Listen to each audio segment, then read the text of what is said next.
Swayam Prabha. Digital India. Educated India.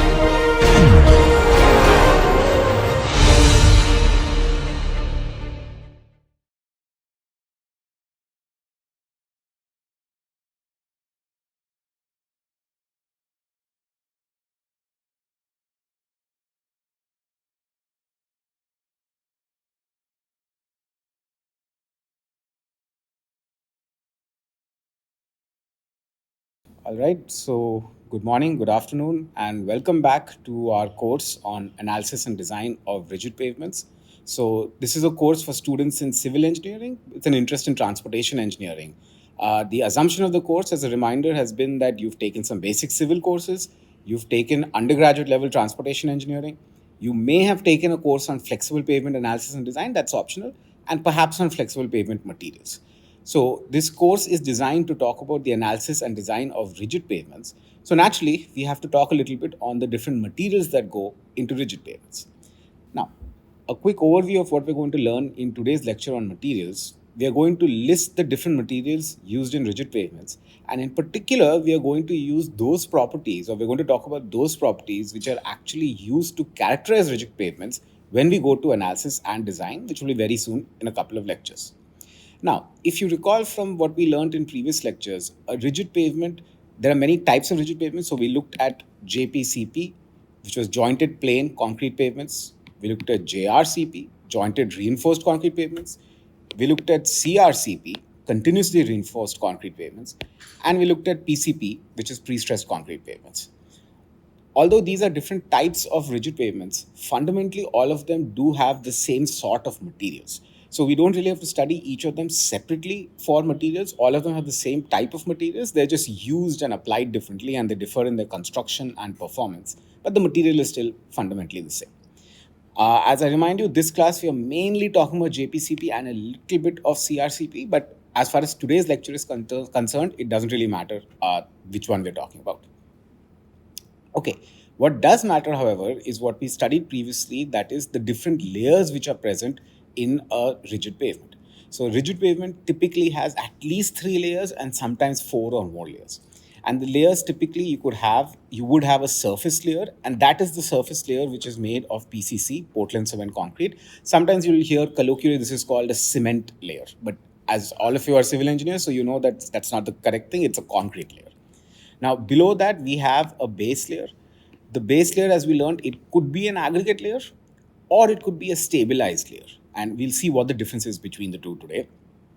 There could possibly be a third layer, which is a uh, sub base over here, but it is optional. Sometimes you have it, sometimes you don't. Again, the purpose of the base layer and the sub base layer is not to provide strength. Vast majority of the strength and the load bearing capacity is simply coming from the surface course. The purpose of the base and the sub base is to provide a stable construction platform. So, depending on the quality of the soil or subgrade that the road is being constructed on, we may need to have some sort of superior base and optionally a sub base so that we can actually construct the rigid pavements. For that reason, we have to study what exactly are the properties of the base and the sub base. And the last layer is the subgrade, that is the soil. Now, one note about soil itself is a heterogeneous material. There are different layers of soils. So typically in engineering, we think of soil as having a very thin top layer, which we call as the topsoil. The topsoil is, in most places, is typically some type of organic soil. Plants are growing on it. And it's quite fertile. It's good if you want to grow things on it, but it's not really good to construct anything on it. Because, and I'm assuming all of you have taken your geotechnical classes in your basic civil engineering courses, as you know, any organic soil tends to be very expansive. And it's very difficult for us to construct and maintain a road which is built on top of an expansive soil. So generally, although I say soil is the subgrade, at a minimum, the topsoil will need to be removed from it. And then below that, you may or may not be able to use the natural soil. It's possible some amount of preparation of soil is going to happen, or perhaps not. Perhaps the soil is good enough, so you only need to do some amount of grading. So, when we are in this lecture on materials used in rigid pavements, we would like to know how we characterize the materials used in rigid pavements. But let's take a step back and ask ourselves an even more basic question. What does it mean to characterize a material? Now, this seems like an odd question, but actually it's related to the fact of what do we want to know about the material and why do we want to know it.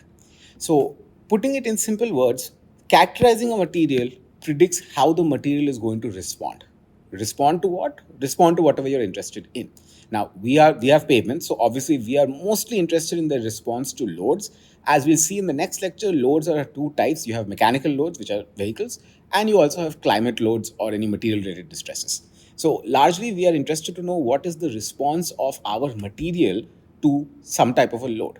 And from a civil engineering perspective, generally we want to calculate the stresses and strains developed in the material due to their external load. So when we say we want to characterize a material used in rigid pavements, really we want to know that given a certain load, what is the stress or strain developed in that material. So the question is, how do we calculate stress or strain in a material? And the answer to that is it depends on which theory is being used to characterize that material. As an example, perhaps all of you, I'm sure all of you've learned elastic materials. So in elastic material, if I draw it over here, so on the x-axis, this is a stress strain diagram. So you might have stress over here and you might have strain over here. An elastic material, we know is simply follow Hooke's law. So this is simply a straight line. In this case, for an elastic material, we are basically interested in this slope, which is E.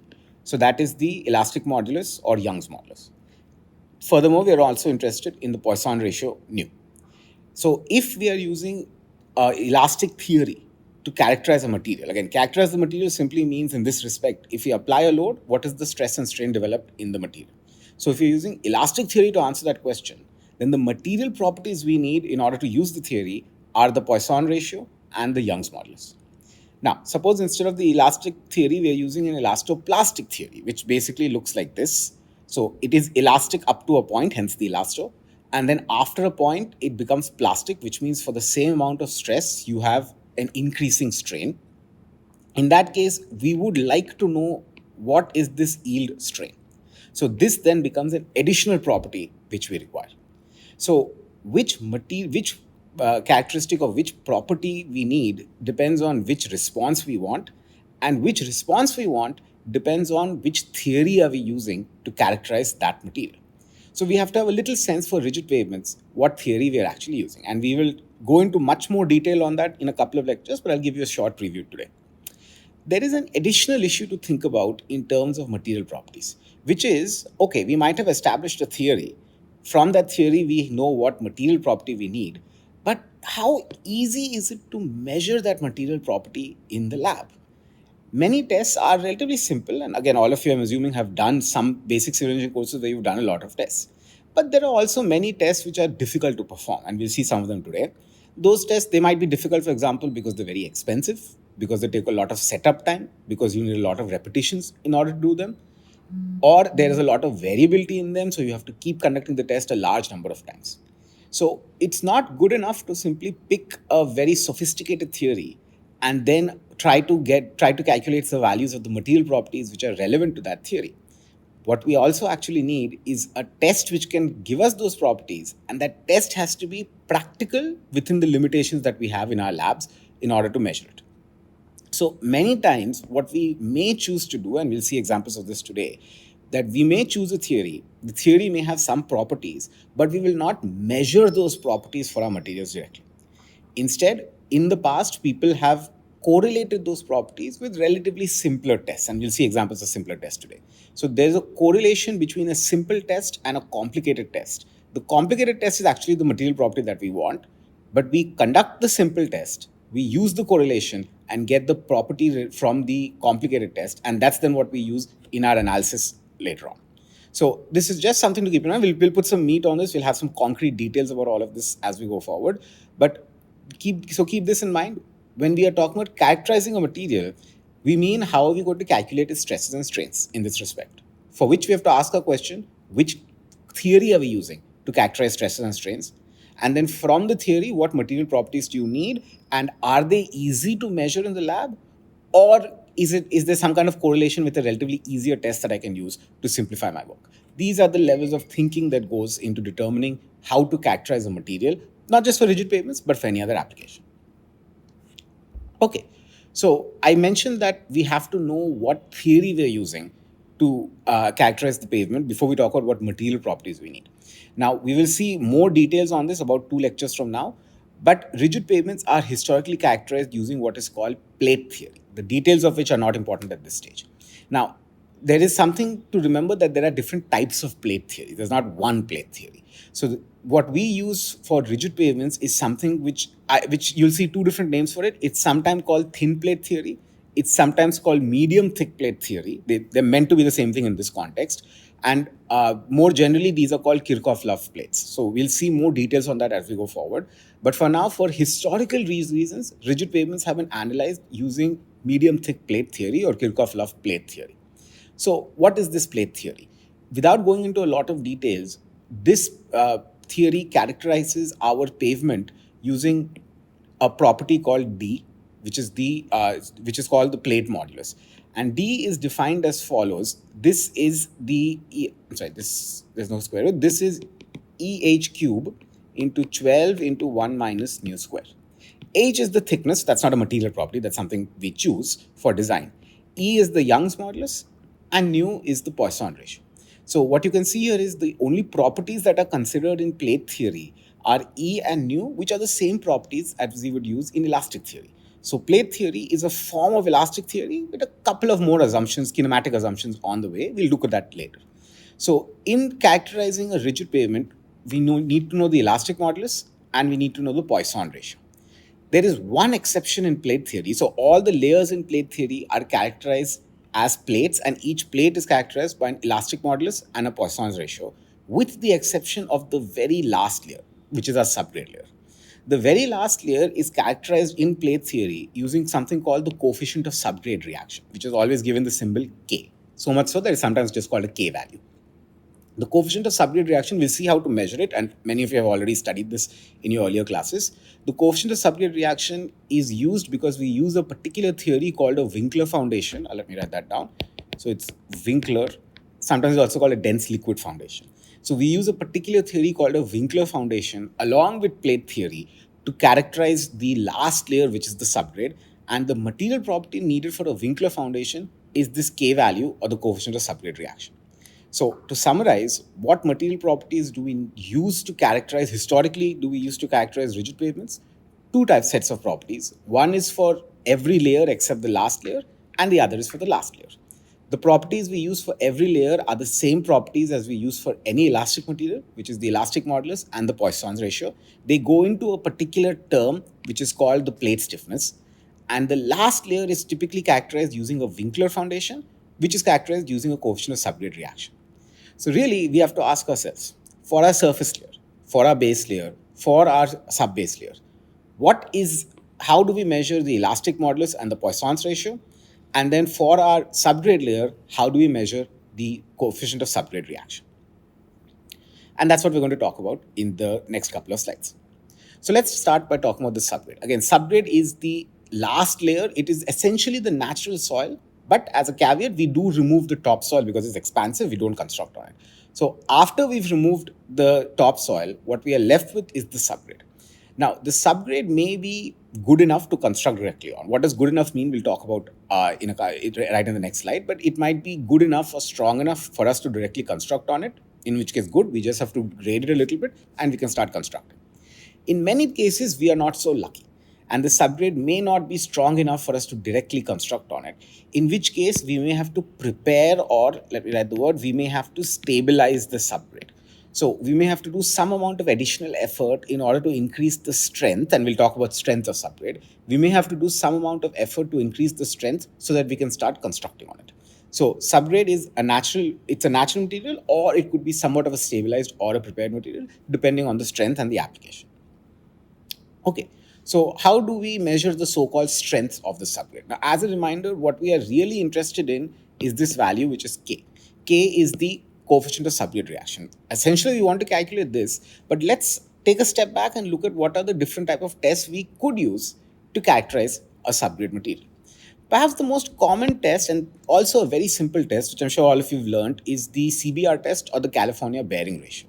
Now, this was invented, as the name suggests, in California, in the United States, a little bit around World War II, some of the early years of World War II. So during that time, during World War II, there was a large expansion in construction of roads, and there was a need to develop a relatively simple test which can characterize subgrade.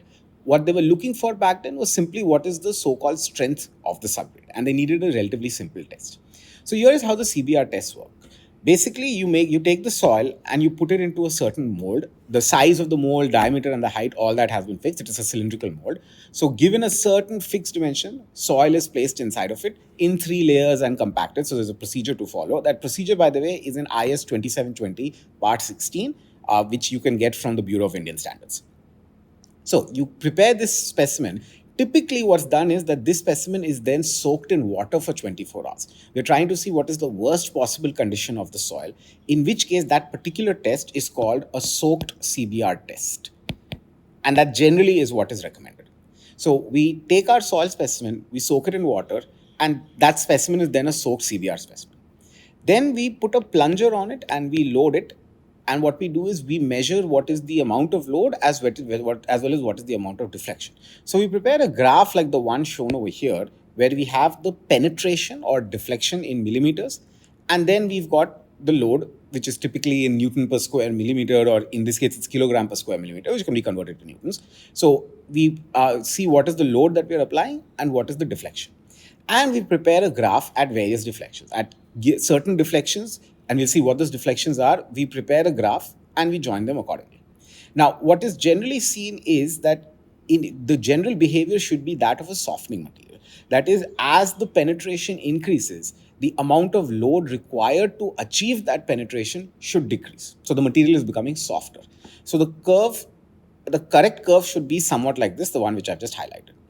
It is seen sometimes that that's not what's observed. Instead, we get a curve which is of the type which I've highlighted. Now, even this one to an extent is also a softening material. The difference is initially it's not softening. Initially, it's not an elastic zone. It's not a straight line over here. There's a little bit of curvature in the beginning. What that means is that you don't have adequate contact between this loading plate and the top of the soil. And so that's a problem with the test. That's not really characterizing the material. That's characterizing an error in the way the test setup has been done. So generally, we have to zero that out. We have to take a tangent over here and eliminate that little initial value to take care of initial contact. Once that's done, what we do is at two very important penetrations, 2.5 millimeters and at 5 millimeters, we calculate what is the amount of load. So for example, if you're at 5 over here, we see for each test what is the load. And similarly for 2.5, we see what is the load. We get those loads and then we divide it by a so-called standard load. Now, this standard load is completely empirical in nature. It has nothing to do with any sort of realistic behavior of the material. It was actually meant to talk about the strength of some type of rocky material which was found in California back then during World War II. So we take whatever load we get from the test, which is PT. We divide it by the so-called standard load PS, multiplied by 100, and that gives us CBR. So what you'll notice is CBR is actually a percentage. It is what is the strength of the material as a percentage relative to some sort of standard material, which is some type of a stone. That's what the CBR test eventually gives us. Do note, CBR generally is not written with the percentage sign. So if CBR is 3, we usually don't put 3%, we just write it as 3. It's just a quirk of history. Okay, so what the test says is that generally you take the CBR value, which is at 2.5 mm penetration. You can also calculate it at 5 mm penetration. In general, because it's a softening material, the strength should decrease with increasing penetration, meaning that the CBR at 2.5 should be greater than the CBR at 5 mm penetration. That's what the normal test is. However, sometimes it is seen, and that's just a quirk of the material, or it could be an error in the test. What is sometimes seen is that the CBR at 5 mm penetration is greater than the CBR at 2.5 mm penetration. That's an oddity. So what the IS code recommends at that point is then repeat the test and check. If that problem is gone away and the CBR at 5 mm is less than the CBR at 2.5 mm, then use the CBR at 2.5 mm. If, however, that is not the case and the CBR at 5 mm is still greater than CBR at 2.5 in our test repetition, then the CBR is the one corresponding to 5 mm. So you use the higher of the two values in all cases. A common error which many students make is when calculating CBR, they calculate the CBR at 2.5 mm penetration and 5 mm penetration, and then they take the average of the two. That is a mistake. It's a common mistake because it's essentially goes down to not reading the fine print over here. The CBR is generally always at 2.5 mm, and in rare cases it will be at 5 mm. It is never the average between 2.5 and 5.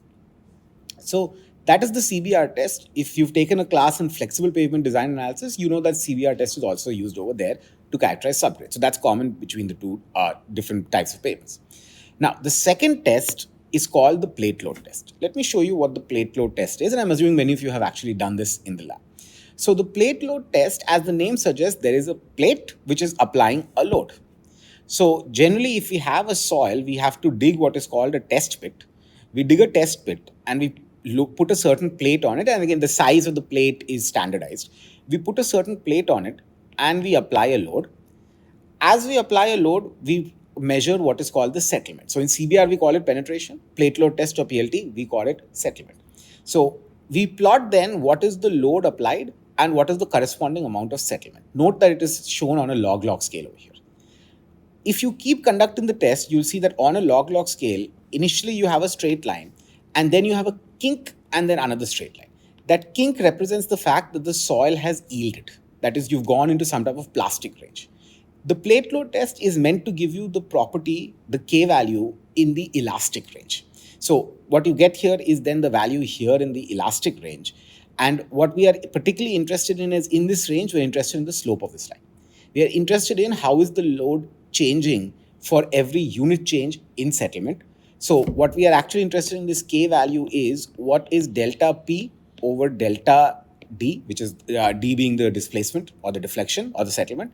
So the units of K in that case, P is going to be in Newton per square millimeter. And then D is going to be in millimeters generally. And so the K value is in Newton per cubic mm, strictly speaking. However, this is not the most commonly used unit. The most commonly used unit is actually as follows. It is megapascal, which is Newton per square millimeter per meter.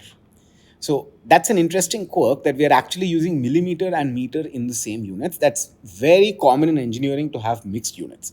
And that's something when you do the calculations, and we'll keep seeing this over and over again during the class. That's why I'm taking a few seconds to emphasize on it. When we get to the point of doing some detailed calculations, you have to keep into account that we have these mixed units going around, and we have to make sure that we are consistent in our units while doing our calculations. We'll see that in several examples as we move forward.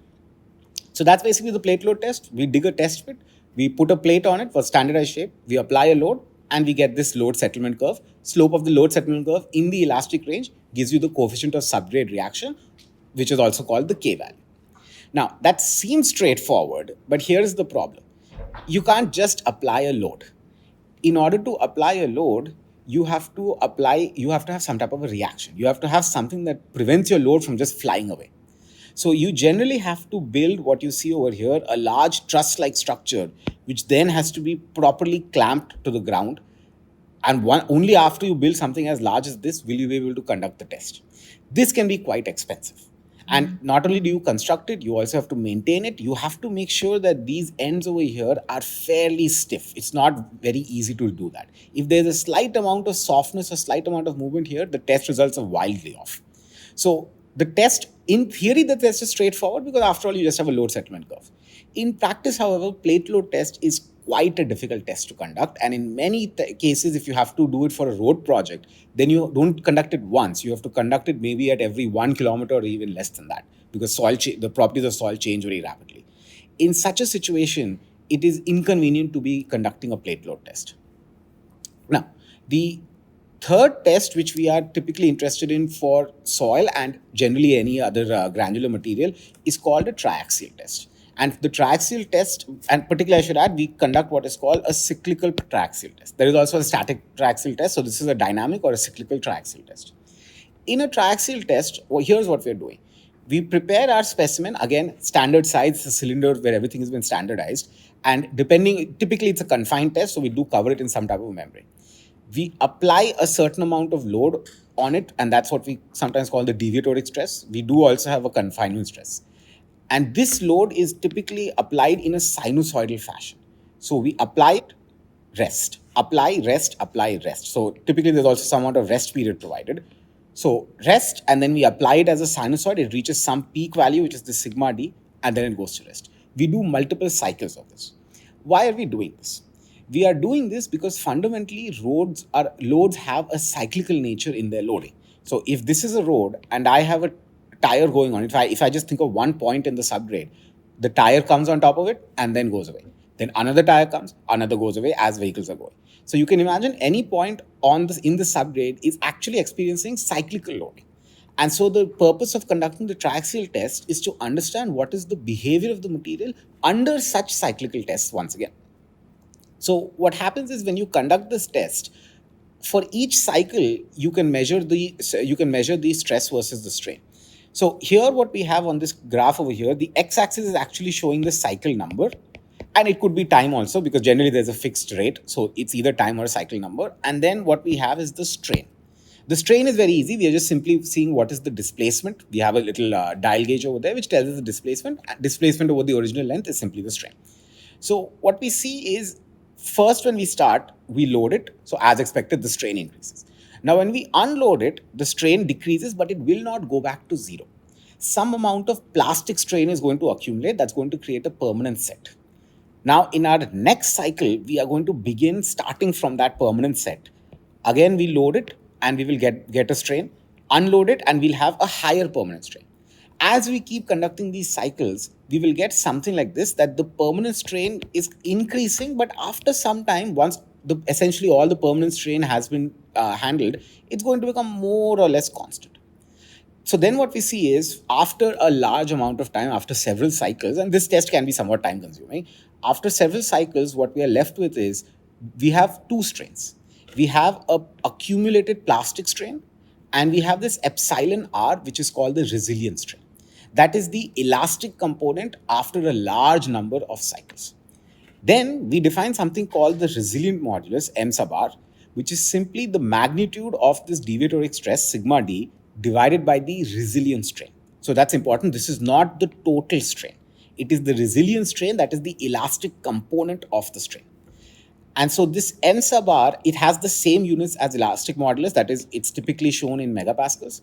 But the key reason that we use it is because it takes into account the plastic strain as well. So we remove all the plastic strain components and now we have a material which represents the behavior under cyclical loading. So resilient modulus is arguably the most sophisticated sort of test. But then the challenge is to conduct a triaxial test, you need a triaxial test instrument. And that can be quite expensive. Not all labs have such an instrument. Now you have to bring the specimen, you have to bring it to the lab. There's no way to do it on the field. It's a fairly sophisticated instrument. It breaks a lot of times. Any type of cyclical test is subject to breaking because you have these continuous cycles. So the motor wearing out a little bit here and there can cause issues with the cycle. So there is a lot of maintenance. It's a lot of expense in conducting it. So although the resilient modulus is probably the most physically accurate characterization of the material, it's also a pretty difficult test to conduct. Okay, so now that we've seen three different types of tests, namely the CBR test, the plate load test, and the resilient modulus test, what should we use to characterize rigid pavements? Now again, because we use plate theory for rigid pavements, we just want the K value, which is the coefficient of subgrade reaction. However, as we saw, to directly measure the K value is quite a challenge because we need to have a plate load test and we need to set up the truss and we need to set up the instrument. It's impractical to have to conduct it again and again. So what has been done in practice is several correlations have been created which try to correlate an easy test with a difficult test. So now let's ask, given the fact that we're talking about roads, generally we don't construct 10 meters of roads. We construct kilometers and kilometers of roads at one time. So typically one package which is given to an individual contractor, that could be anywhere from 20 to 100 kilometers in length. Over such a long distance, the contractor has to measure, or the geotechnical consultant rather, has to measure what is the K value of the soil. It is inconvenient to do any of the above tests that we've talked about. So be it CBR test, be it the coefficient of subgrade modulus, be it the resilient modulus, it is inconvenient to perform this test over 100 kilometers or so. So what do we do? What test can we conduct? Many of you might have learned a particular test, which is SPT, which is called the standard penetration test. There's another alternative test, which is called DCP, the dynamic cone penetration test. What happens in a standard penetration test is basically we have our soil, and then we have some type of a conical instrument which is meant to be a penetrate something that penetrates into the ground, and then we apply a certain number of blows to it. Every time we have 25 or certain amount of displacement, we count the number of blows. So basically we count the number of blows to achieve a certain amount of displacement. Those number of blows is called an n value. So n is an integer over here. So it could be 10 blows, it could be 20 blows, and that's per 10 or per 25 depending on what test is being conducted. So this is a relatively easy test because it's a very portable instrument. You can take this SPT instrument around, bring it on a particular location, do the test, pick it up, move another kilometer, and then continue the test. It's a very fast test. It doesn't require any specialized skill as such. Mostly, it requires very little skill, and there are a lot of computers which take care of a lot of the details anyway. So the SPT test, or its cousin, the DCP test, these are very easy tests to conduct in the field, and there's no need to do any calculations. You simply measure this thing and go back to the lab, and you can post-process in the lab, unlike all the other tests. So ideally in pavement engineering, when it comes to subgrade and soils, we almost always want to conduct an SPT test or a DCP test because that is the most convenient over long distances. But what we want is actually the K value. So if you see in the literature, many researchers over time have developed a large number of correlations. And here are some correlations which I've given over here. So one correlation over here is between CBR and SPT. This SPT over here is meant to be the SPT n value, which is the number of blows for a certain amount of displacement. So here we have a correlation. Again, it's a logarithmic scale. We have a correlation between the SPT value and the CBR value. Now, what you don't see over here is that the R squared, the coefficient of determination for these, they tend to be okay-ish. So they might be somewhere around 0.7 to 0.8. They're not very high.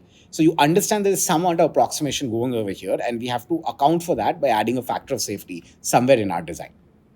But that issue aside, we can use this formula, for example, to relate the CBR to the n value, and the n value is very easy to get in the field. Now we have another formula where the CBR is correlated to the resilient modulus. Here you have to watch out for the units. Now CBR is a ratio. It's a ratio of strength of the material to the strength of some kind of a reference material. That, because it's a ratio, it doesn't have any units.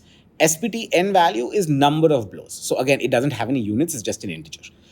But resilient modulus is in megapascals, it does have a unit. So we have to be careful in these correlations to check what the units are. One common thing you'll find is that because a lot of knowledge of pavement engineering comes from the United States, they use a different unit. They don't use megapascals. They use another unit called PSI, pounds per square inch. So if you're looking at any literature which is from the United States, you must very carefully check what system of units they're using. Don't blindly use the formula. In many of their papers or many of their reports, they do specify formulas for two different sets. So you'll have one formula for PSI or these imperial units and one formula for SI units. The formula I've given over here, which is the relationship between resilient modulus and CBR, which you can see some type of power law sort of formula, this is for megapascals. So keep in mind that you must check which formula you're using. Okay, so now that we have this formula, finally there's one more formula which is relating the K value to the resilient modulus. Now, one thing to keep in mind, again, the unit of K value over here is megapascal per meter. So we have a mix of Newton, millimeter and meter within the same unit. Keep that issue in mind, but that aside, this is how you can get the K value. So very easily, if you have a geotechnical engineer or a geotechnical consultant who would go out and conduct an SPT or a DCP test on the field, you can get back the data from there. You can calculate the CBR. From CBR, you can calculate the resilient modulus, and from resilient modulus, you can calculate the K value. That is in a sense how in practice we get the K value for soils for engineering problems. There might be some variations of this, but it is extremely rare to nearly never that a full-fledged plate load test is conducted for a real project at every location in the site. It's just too expensive and too complicated to conduct. Now, one thing as students of pavement engineering, it's fine to know what are the different material properties, and that's what we're doing in today's lecture. But you must also have a sense of what is the magnitude of the property. So if somebody asks you what is the typical value of K value of subgrade, you should have an answer. You should have a typical sort of answer in your mind. Is it 1? Is it 10? Is it 1,000? Is it 10,000 megapascals per meter? You must have an answer in your mind. So that's why I've put this table here. This is taken from IRC 58, which is the Indian Road Congress Standard 58. We'll talk more about this towards the second module 4. This is what is used for rigid pavement design in India. So I've picked up this table from IRC 58. It's a very nice table because it is actually relating the soaked CBR, which again, note they've written it as a percentage, but generally we never write percentage in front of it. So it is telling us for a given soaked CBR, they've gone through those calculations which I showed previously, and what is the typical K value in megapascals per meter. So what you'll see here is 5 CBR, and perhaps some of you have learned this in your undergraduate class. A CBR of 5 is just sort of the borderline for what is a soil that's good enough to construct on.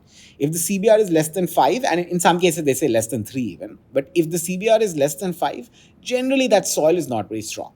A CBR of 2, for example, you would not be able to stand on it. Your foot would start getting stuck. It's a very muddy type of soil.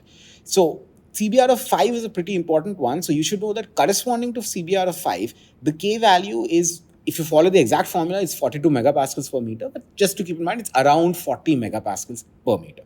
So less than that, for example, CBR of 3, which is another value below which we generally don't want to go.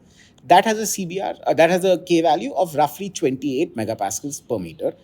And then CBR of 10 is generally good enough for most of our applications. It's actually difficult in practice to get a CBR, soak CBR, which is above 10. You're probably looking at some very good quality soil.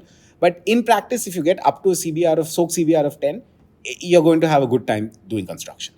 So that then corresponds to something around 55 megapascals per meter. And then you can start having higher values, etc.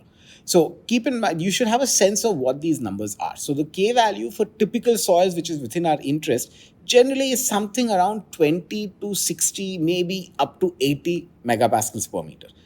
Interestingly, what they've noted here is a CBR of 100. CBR of 100 means you're basically as strong as some type of standard rock. That has a K value of 220 megapascals per meter. So if you start reporting megapascals per meter or K value in the hundreds, you are talking about a pretty unrealistic or an extremely lucky scenario. So keep in mind, if somebody asks you what is a typical value of a K value, 20 to 60, 20 to 80, that's sort of the number that you should have in mind. Okay, so that concludes everything about subgrade. The next thing which we are interested in is the aggregate layers. So if we have a sub-base layer, that's almost always going to be an aggregate layer. The base layer may be aggregate, it may be a cement-treated base, depending, but let's assume for now that it's an aggregate layer. So how do we characterize an aggregate layer, or why do we even have an aggregate layer? So we have the aggregate layers to provide a stable platform, which means that if I have my machines which are going to lay my concrete on the aggregate layer, the machines should not sink into the ground. That's what it means to have a stable construction platform. So there should be very little displacement in the platform as my paver is going along the road. So that means the strength, it should have some amount of strength to not have the displacement, and the strength of aggregate layers comes from aggregate interlock. Basically, you have two aggregates which are pushing against each other, and due to the friction between them, they're no longer able to move. That's what we call aggregate interlock. So we are very interested for our aggregate layers to ensure that we have sufficient aggregate interlock. Now, if you've taken your undergraduate courses, you know that aggregates themselves can be characterized by certain properties. So, for example, we have an impact value, we have an abrasion test, etc. And there's something called elongation index and flakiness index. So, those particular properties of morphology do exist. I'm not going to go into that. As for in pavement engineering, however, assuming that you have a good quality aggregate, that is, you don't have a lot of abrasion, you don't have flaky particles, you don't have elongated particles, assuming all that is taken care of, from a pavement design perspective or rigid pavement design perspective, we are very interested in the grain size distribution of our aggregates. And why we're interested, I'll show in a couple of slides. So we are very interested in knowing what is the grain size distribution of our aggregates. Now, a grain size distribution, and I'm sure all of you have done a grain size distribution test, which is done using a sieve analysis. So what I have on the right-hand side is a typical result of a sieve analysis. On the x-axis, we have the particle size. Now, sometimes the particle size is increasing as you go from left to right, or as I've shown the example here, the particle size decreases as you go from left to right. You'll find both sort of scenarios. And then what you have on the y-axis will be the cumulative percentage passing. So it's not the percentage passing each size, it is the cumulative percentage passing each size. So generally what we have is we have a number of sieves. We stack those sieves together on top of each other, and then we put a certain amount of aggregate, typically something of the order of 5 kilograms. We put around 5 kilometers around of aggregates on it. We shake the sieve Sometimes you do it automated. Some labs have an automated shaker, some don't. So you shake the sieve until they pass through all the different sieves. And then you collect them and you see what is the weight retained on each sieve. And then you go around and do a further calculation and you calculate what is the weight which passed each sieve and what is the cumulative weight and cumulative percentage passing. So that's how you come up with something like this. Now you'll note that this grain size distribution curve has an S shape. That is always going to be the case because it's a cumulative curve. Any cumulative curve always has a characteristic S sort of shape. So the grain size distribution curve has this S shape. And generally, we are interested in certain values within this curve. So those values, for example, are something called D60, D30, and D10.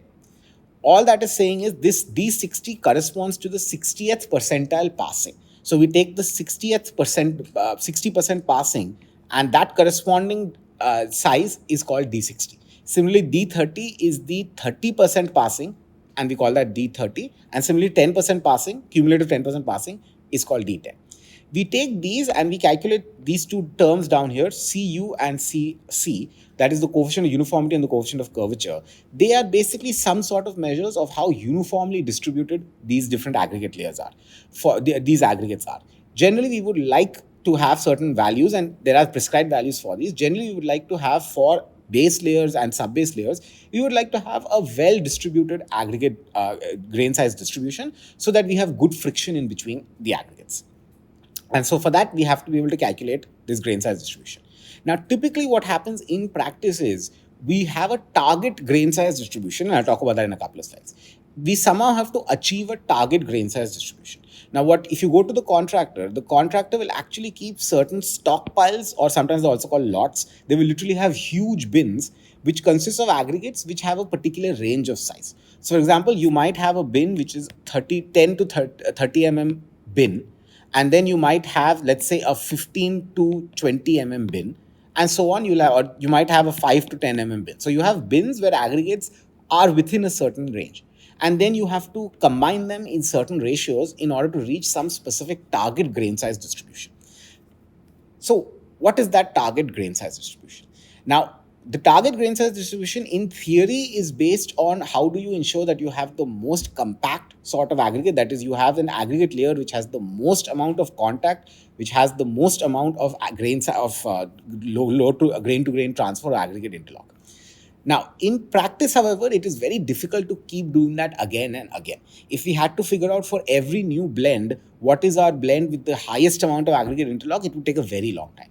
So what every country does is that depending on the agency which is actually constructing the road or which will eventually own the road, and in India that for national highways is the Ministry of Road Transport and Highways. So the Ministry of Road Transport and Highways actually has this book which is called Specifications for Road and Bridge Works. That's the formal name. The informal name, which you will find used many times, is the Orange Book, literally because it's an orange book. It's quite a thick book. I do actually have a copy of it. It's a thick and heavy book, but it's just full of specifications and requirements for roads in India. One of them is this table which I have over here, which is the specifications for grading of granular sub-base materials. So these are granular sub-base. We're talking about a sub-base layer, which is made of an aggregate layer. And what is given here is you are given a certain size, which is the standard designation for the highest sieve size, and the percentage by passing. And then we have different types of gradation. So we have grading 1 to grading 6. So those are depending on quality and depending on application, you have to choose one. And then within each, you see you have a range. So for example, which I've highlighted over here, the second grading. Within the second grading, you should have, at the 53 mm sieve, you should have 100% passing. So all your aggregates should be smaller than 53 mm. 26.5 mm, you have 70 to 100, which means 70 to 100% of your aggregates should be passing this 26.5 mm sieve. So if you actually draw this in a grain size distribution chart, that if I draw percentage passing on the y-axis and if I have the log of D on the x-axis, then you will actually be able to plot two plots using this graph. You will be able to plot an upper limit and you will be able to plot a lower limit. Note that both of them will always start and end because it's going to start at 0 and it's going to end at 100. So both of them will always start and end in the same place. So this is called the upper limit and this is called the lower limit. As an engineer, your job will be depending on what type of stockpiles the contractor keeps. You have to figure out a way to combine the stockpiles in certain percentages, which is a process called blending. So you have to blend the stockpiles so that your aggregate, whatever you come up with, comes somewhere inside this range. Now, I've kind of idealized this. I'm showing it exactly half in between. Typically, it's not going to be that clean. You might have one which is for some time very close to the upper and then comes closer to the lower, as I just drawn over here. So it's not a very easy thing. It takes quite a bit of trial and error in order to get this right. Fortunately, you can also do this on a spreadsheet. So there are somewhat easy ways to do this. So for aggregates, we are particularly interested in the grain size distribution, and we are interested that the grain size distribution that we are using falls within a certain range, and that range is specified in the Morth Orange book. Now, however, in order to characterize it as a material, so again, in the plate theory, all our layers, so we have a multi-layer system, all our layers except the last layer is characterized using as an elastic material. So we characterize it using E and nu. We'll talk about the surface course next, but for the remaining courses, that is for the base course if it's an aggregate base layer, as well as the aggregate sub-base, we typically measure MR, the resilient modulus, which I already talked about how we measure that. We typically measure that and we use that as a elastic modulus. So resilient modulus is not the same as elastic modulus because it's a different test conducting it. One is static as one is dynamic. But typically we'll use MR in lieu of the elastic modulus in our calculations. And we have the Poisson ratio that can also be measured. In practice, however, there are correlations, again going back to SPT, DCP and other tests, there are relatively simple correlations which have been developed such that even for aggregate layers, you don't have to conduct the full resilient modulus test using a triaxial test instrument. You can just conduct a simple test and use a correlation. So for aggregate layers, we simply use the resilient modulus and we use nu, the Poisson ratio. However, we also take care to make sure that the aggregate grain size distribution is within whatever range we require. Okay. And the last material that we're interested in, and probably the most important in this case, is the surface layer. So the surface layer consists of concrete. So let's talk a little bit about what is concrete. In India, typically people, non-engineers, they sort of use the term concrete and cement interchangeably. But cement is actually what is called a binder material. So let me write that. Cement is a binder which is binding aggregates together, and cement therefore requires certain amount of water for activation. We'll talk about what that process is. So at the very least, concrete is a composite material. It's a matrix which consists of aggregates, it consists of cement, and it consists of water. In practice, which we'll talk about in a couple of slides, in practice, what actually happens is aggregates are largely a filler material, and the strength is coming from what is called a hydration reaction, which is taking place when the cement reacts with the water. So a product, which is called a CSS gel, which we'll talk about in a second, when a certain product, a hydration product forms, the strength of concrete is coming from that hydration product. Aggregates are mostly acting as fillers. Now, in addition to cement, aggregate, and water, typical pavement quality concrete has additional components. Namely, typically we have some admixtures. So these admixtures could be chemical or they could be mineral admixtures. What's a chemical admixture? Perhaps you've heard of something called a superplasticizer to improve the workability.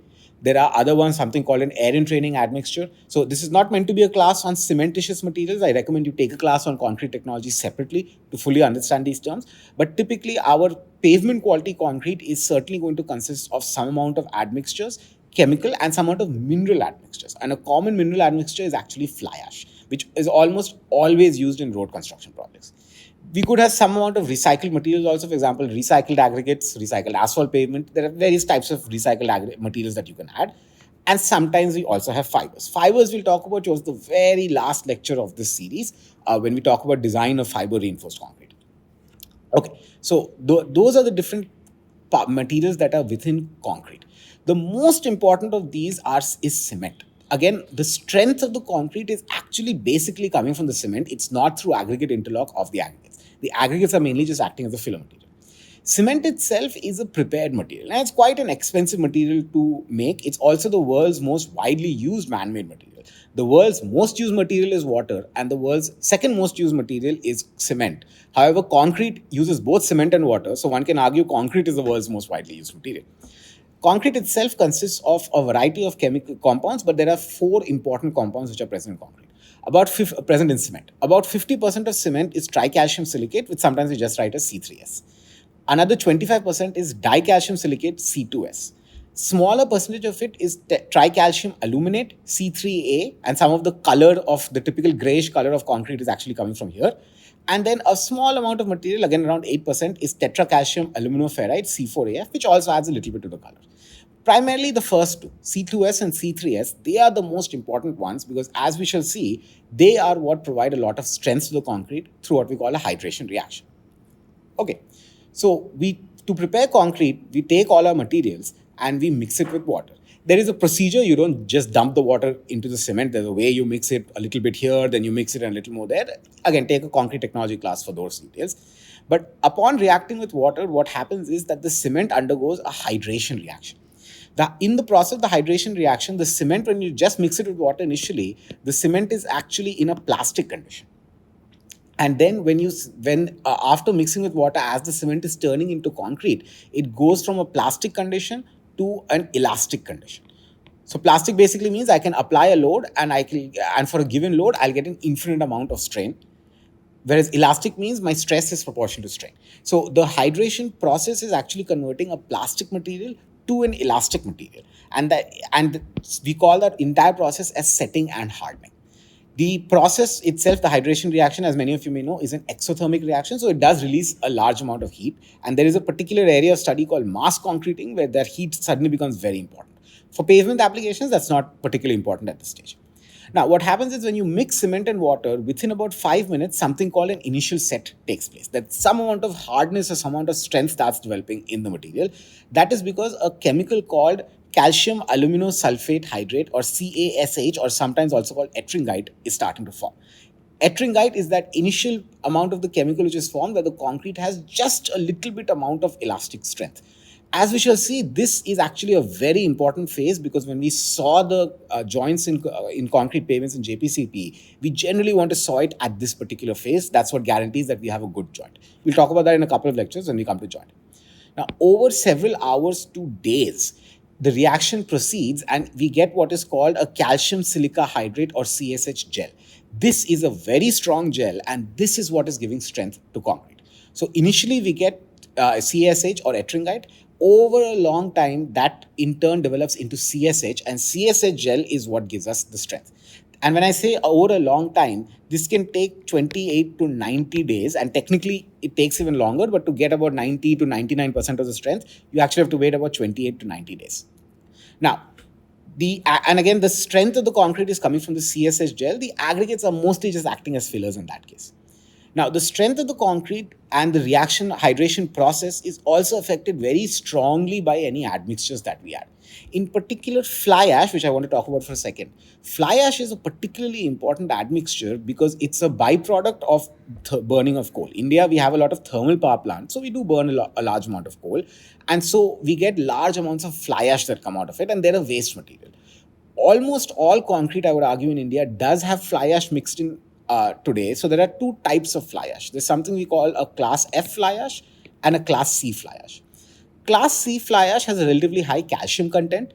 And so if you add class C fly ash to cement, what will happen to cement and mix it with water and allow the hydration process to proceed, what will happen is that you will eventually get the same amount of strength, but it can be delayed over time. So instead of 28 days, you might have to wait maybe 56 days in order to get this certain amount of strength. Class F fly ash is more problematic because it is low on calcium content. And so you may not be able to get the desired strength if you use class F fly ash. There are still other ways in which you can get the strength, and there are other ways to control the rate of reaction. Now, the issue in India, which is actually an open research question in civil engineering, is that because of the certain type of coal we have in India, most of our fly ash is actually class F fly ash. Now, how do we take a class F fly ash, which does not have a lot of calcium content, does not necessarily give us all the strength that we want in the concrete? How do we use it inside concrete? How do we ensure that we have adequate strength? Lot of open research going on, lot of guidelines. It's one of those pressing questions which we as civil engineers would want to address. Okay, now the important characteristics of concrete. So that's what concrete is, that's how we make it. But coming back to pavements, ultimately again, the concrete is going to be characterized using plate theory. And so basically what we need is the elastic modulus and the Poisson ratio. In addition, and I'm giving a little bit of preview, in rigid pavement design, we also use something called fatigue theory. We'll talk about it when we get to design. But we use a particular theory called fatigue theory. And for the particular type of fatigue theory which is used for rigid pavements, we also need to know the flexural strength of concrete. As many of you may know, the flexural strength can be obtained by casting a beam, a simply supported beam. We can do we can have a 1-point bending test, or we can have a 2-point bending test, and generally we prefer a 2-point bending test. So using a 2-point bending test, we can calculate what is the flexural strength.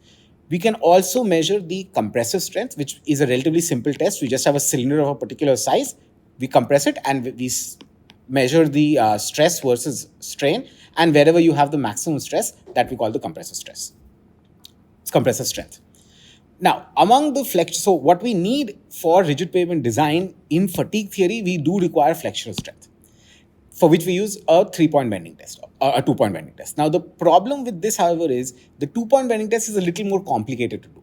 It takes more effort to do than a compressive strength. So generally what happens is that because compressive strength is easier, in literature, certain correlations have been developed where you just measure the compressive strength of your mix, and then from there you can calculate all the other values. There are many different correlations, and if you look up various papers, people are coming up with new correlations quite regularly. But here is some typical correlations which you will see used in many places. This is a correlation where the flexural strength FCR is being related to the compressive strength FCK. By the way, this FCK is the characteristic compressive strength, which is the 95th percentile compressive strength. You want to take a class on concrete technology to fully understand what that means. But this is one correlation. There's another correlation that will give us the elastic modulus of concrete from the compressive strength. Typically, we take the Poisson's ratio to be 0.15. Now, I should add Poisson ratio. Sometimes you'll see this mu symbol. Sometimes you'll use this nu symbol. Nu is more common in India, but you'll also see mu. So you'll see it interchangeably, and I'll clarify each time what it is. So these are typical correlations that we use. But finally, again, as an engineer, you should have an idea of what are the typical values of these properties. So generally, the flexural strength is 4 to 5 megapascals. You might have a little bit lower, you might have somewhat higher depending on your application, but it's safe to assume that it's somewhere between 4 and 5. Many times you see 4.5, the average being used. The elastic modulus, typically we assume for concrete is 30 gigapascals. It could be anywhere from around 25 to 30 gigapascals, but generally we assume it's 30 gigapascals. And then the Poisson's ratio is almost always taken as 0.15, but in some literature, you'll also see 0.2 being taken. So 0.15 to maybe 0.2 is a general range. So that's the general range of values.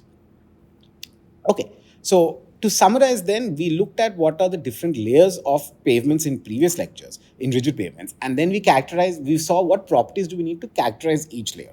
What we saw is that when we characterize rigid pavements, we essentially use plate theory, medium thick plate theory, which requires that each layer is characterized using an elastic modulus as well as a Poisson ratio. So that's the values we have to measure, whether we measure it directly or measure it indirectly using some other easier test and certain correlations. The final layer, the sublayer layer, is modeled using a Winkler foundation, for which we have to perform a plate load test, but generally we correlate it to some simple properties.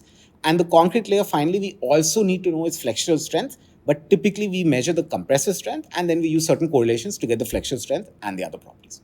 So with that, those are the different ways, those are different properties we need to characterize rigid pavements for the theories that we use to characterize rigid pavements. The final lecture, which will be our next lecture, which is the last lecture in module 1, we'll talk about rigid pavement distresses, which tells us that after we built our pavement, how do we know how the pavement is performing? What does performance exactly mean, and how do we measure it? So that's what we'll look at in the next lecture before we go into actual analysis of rigid pavements. Thank you.